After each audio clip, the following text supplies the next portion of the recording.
नमस्कार साथियों, आप सभी का हमारे YouTube channel Vinay study can में स्वागत है।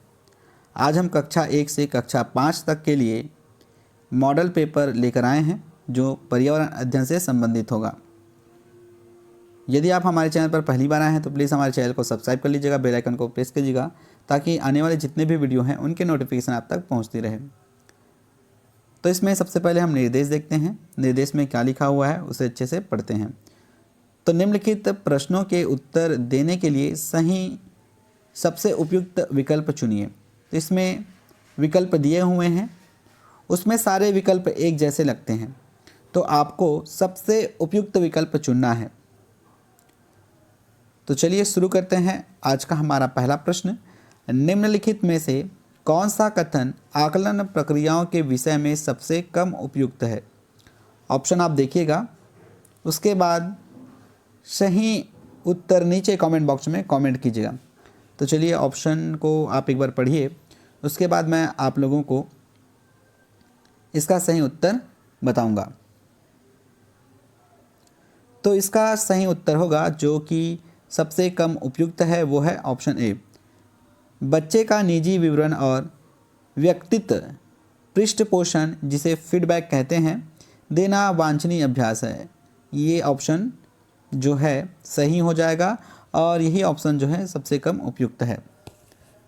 बच्चों के आकलन के लिए सीखने के संकेतकों एवं उपसंकेतकों की सूची बनाना, ठीक, अच्छा और बहुत अच्छा जैसी टिप्पणियां करना, पोर्टफोलियो में बच्चों के सभी तरह के कार्य आदि होनी चाहिए।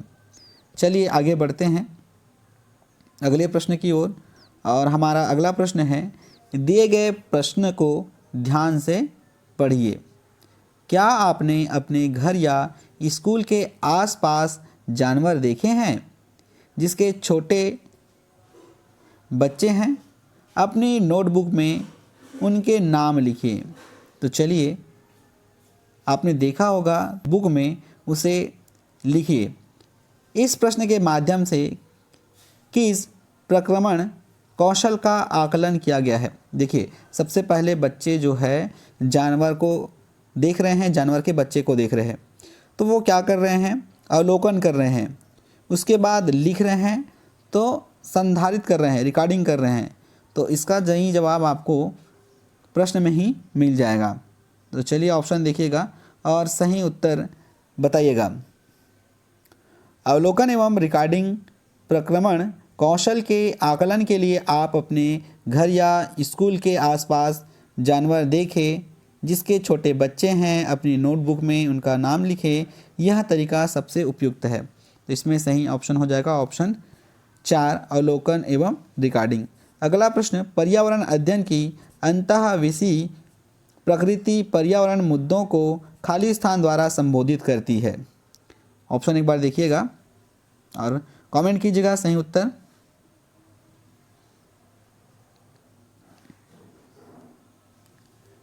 इसका सही जवाब होगा विज्ञान, सामाजिक विज्ञान और पर्यावरण शिक्षा की विषय वस्तु और पद्धति के प्रयोग।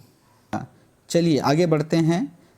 कक्षा 5A के शिक्षक एक सवाल देते हैं जिसमें ए और बी है। ए, पेड़ों के 5 लाभ लिखिए, जबकि कक्षा 5B के शिक्षक निम्नलिखित सवाल देते हैं। क्या होगा अगर धरती पर कोई पेड़ ना हो? इन सवालों की प्रकृति कैसी है? देखिए, पढ़िए और सही जवाब नीचे कमेंट बॉक्स में कमेंट कीजिए। तो चलिए, इसका सही जवाब हो जाएगा ए, मुक्त अंत वाला अभिसारी है, जबकि बी, बंद अंत वाला अपसारी है। क्योंकि पेड़ के 5 लाभ लिखे बोला गया है, तो इसमें कोई भी पेड़ के 5 लाभ लिख सकते हैं और लाभ बहुत सारे होते हैं। अब देखिए, क्या होगा अगर धरती पर पेड़ ना हो? यहाँ पर पेड़ ही ना हो तो क्या होगा? तो इसका जवाब उसे देना ही होगा। तो ऑप्शन बी जो है सही हो जाएगा, ऑप्शन 2। चलिए आगे बढ़ते हैं। कक्षा 1 में पर्यावरण अध्ययन में विद्यार्थी के आकलन के बारे में निम्नलिखित में से कौन सा सत्य है? देखिएगा और सही जवाब बताइएगा। ये ऑप्शन है जिसमें कूट दिया हुआ है मौखिक परीक्षाएं, क्योंकि हो सकता है कि बच्चे लिखने में सक्षम ना हो। ड्राइंग, क्योंकि बच्चों को इनमें आनंद आता है। शिक्षकों को अवलोकन और रिकॉर्डिंग। किसी को ना रोके नीति को ध्यान में रखते हुए आकलन की कोई आवश्यकता नहीं है। अब बताइएगा इसका सही जवाब क्या होगा। इसका सही जवाब होगा ऑप्शन 1, 2 और 3। ये चौथा ऑप्शन किसी को ना रोके नीति, ये वाला गलत हो जाएगा, तो ऑप्शन 1 बिल्कुल सही होगा। चलिए आगे बढ़ते हैं। कक्षा 5 की शिक्षिका एक एल्युमिनियम फाइल लेती है और पानी में डाल देती है एवं दिखाती है कि वह ऊपर तैरता है। फिर वह फाइल को मरोड़कर जोर से दबाती है, फिर से पानी डालती है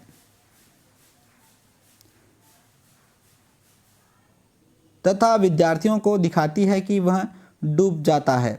बाद में विद्यार्थियों को यह सोचने और कारण देने के लिए कहती है। ऐसा क्यों हुआ, इस प्रश्न का उत्तर देने के लिए तथा शिक्षार्थियों को दिखाती है कि वह डूबता है। बाद में वह विद्यार्थियों को यह सोचने और कारण देने के लिए कहती है कि ऐसा क्यों हुआ। इस प्रश्न का उत्तर देने में निम्नलिखित में से कौन से प्रक्रमण कौशल का प्रयोग किया जाएगा। 4 कौशल बताए गए हैं और बताइएगा इसका सही जवाब क्या होगा। इसका सही जवाब नीचे आप कमेंट बॉक्स में कमेंट कर सकते हैं। तो चलिए इसका सही जवाब हो जाएगा परिकल्पना करता है। ऑप्शन ए सही हो जाएगा। चलिए आगे बढ़ते हैं। पर्यावरण अध्ययन के शिक्षा शास्त्र के संदर्भ में सिवाय खाली स्थान के निम्नलिखित सभी वांछनीय अभ्यास है। तो एक बार पढ़िएगा, ये ऑप्शन दिया हुआ है, उसके बाद सही जवाब मैं आप लोगों को बताता हूँ।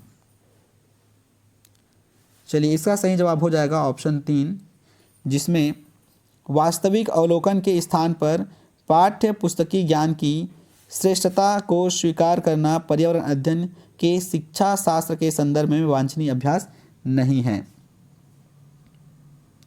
चलिए अब आगे बढ़ते हैं। महेश कक्षा 4 के शिक्षक है।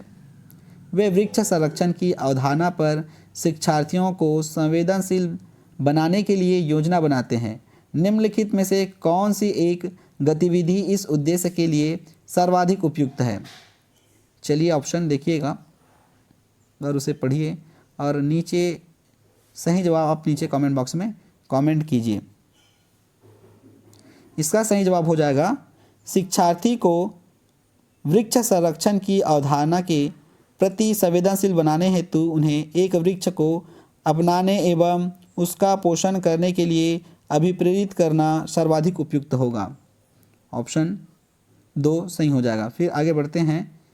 पर्यावरण अध्ययन में बच्चे शिल्पकला और चित्रकला को समूह में सीखना विशेष रूप से पसंद करते हैं, क्योंकि देखिएगा क्यों पसंद करते हैं ऑप्शन को, उसके बाद कूट भी दिया हुआ है। तो इसमें यह सहपाठी अधिगम को बढ़ावा देता है, यह सामाजिक अधिगम को बेहतर बनाता है। जब बच्चों की सृजनात्मकता की प्रशंसा की जाती है तो वे खुश हो जाते हैं, वह उनके प्रति प्रेरित भी होते हैं। यह कक्षा में अनुशासन को बढ़ाता है। तो चलिए ये कूट दिया हुआ है और सही विकल्प आपको चुनना है। तो इसमें सही कूट हो जाएगा 1, 2 और 3। ये चौथा वाला नहीं होगा। अनुशासन की बात नहीं आती जब आप चित्रकला और शिल्पकला कर रहे हैं। तो चलिए आगे बढ़ते हैं। प्रयोग करना आकलन एक संकेतक है। निम्नलिखित में से कौन सा एक प्रयोग करने संबंधी संकेतक का अवलोकन करने का सबसे उपयुक्त तरीका है। चलिए देखिएगा और सही जवाब नीचे कमेंट बॉक्स में कमेंट कीजिएगा। तो इसका सही जवाब हो जाएगा हस्तपरक गतिविधि। हस्तपरक गतिविधियाँ प्रयोग करने संबंधी आकलन करने का सबसे उपयुक्त तरीका है। चलिए अब आगे बढ़ते हैं। प्राथमिक कक्षाओं में शिक्षार्थियों के पास अनेक प्रकरणों में अनेक वैकल्पिक अवधारणा होती है, सजीव निर्जीव, जल चक्र, पौधे इत्यादि। इन वैकल्पिक अवधारणाओं के स्रोत हो सकते हैं परिवार एवं समुदाय, पाठ्य पुस्तकें एवं अन्य पुस्तकें, शिक्षक, कहानियाँ एवं कविताएं। चलिए कूट दिया हुआ है, सही कूट आपको पहचानना है। तो परिवार एवं समुदाय, पुस्तकें, कहानियाँ, कविताएं, शिक्षक सभी प्राथमिक कक्षाओं में सजीव निर्जीव जल चक्र, पौधे आदि वैकल्पिक अवधारणा के प्रमुख स्रोत हैं। तो इसका सही जवाब हो जाएगा सभी 1, 2, 3 और 4।